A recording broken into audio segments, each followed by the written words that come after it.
m'appelle Poulet.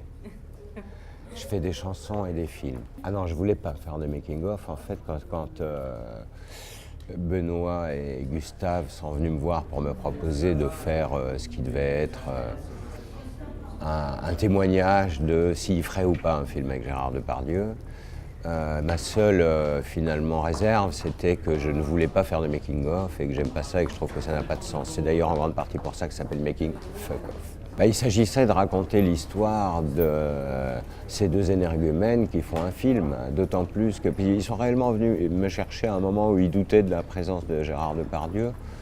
Donc ils m'ont dit, s'il n'est pas là, le film ne se fait pas, mais on aura au moins ton film, on aura fait Lost in La Mancha, Lost in La Manche, quoi.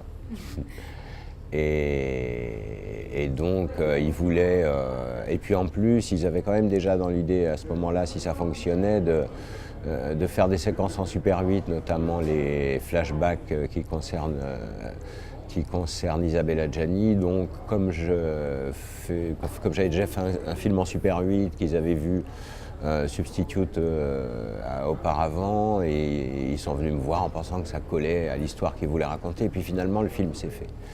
Donc moi j'ai commencé à filmer avec eux, ils essayaient à trouver le financement et à convaincre les acteurs, et puis ça se finit au Festival de Berlin un an après.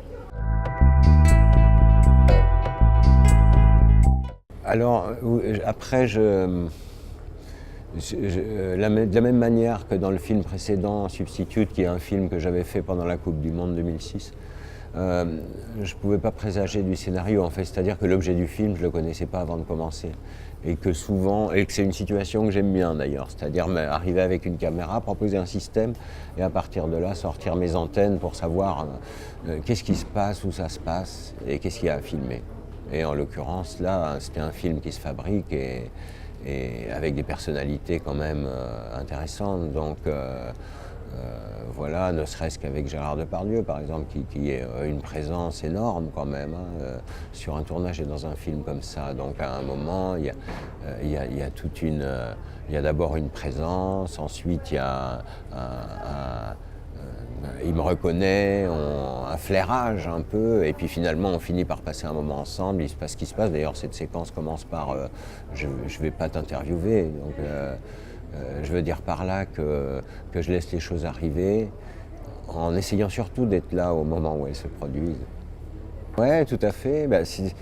Ça procède un peu de la même idée, c'est-à-dire que Gérard Depardieu, à partir du moment où j'ai dit que j'allais rien lui demander, il a parlé.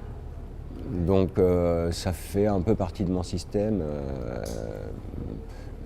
Je crois que déjà la caméra, c'est quelque chose d'assez agressif, c'est quelque chose qui est très inhibant pour la parole. En général, ça écrase la parole, ça la normalise. Donc je filme très peu.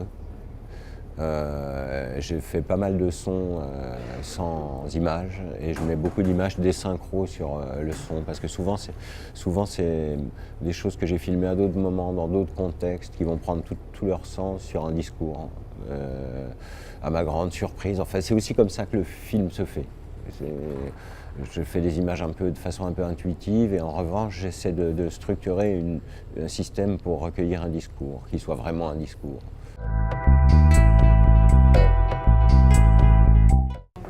C'est ça la création d'un film.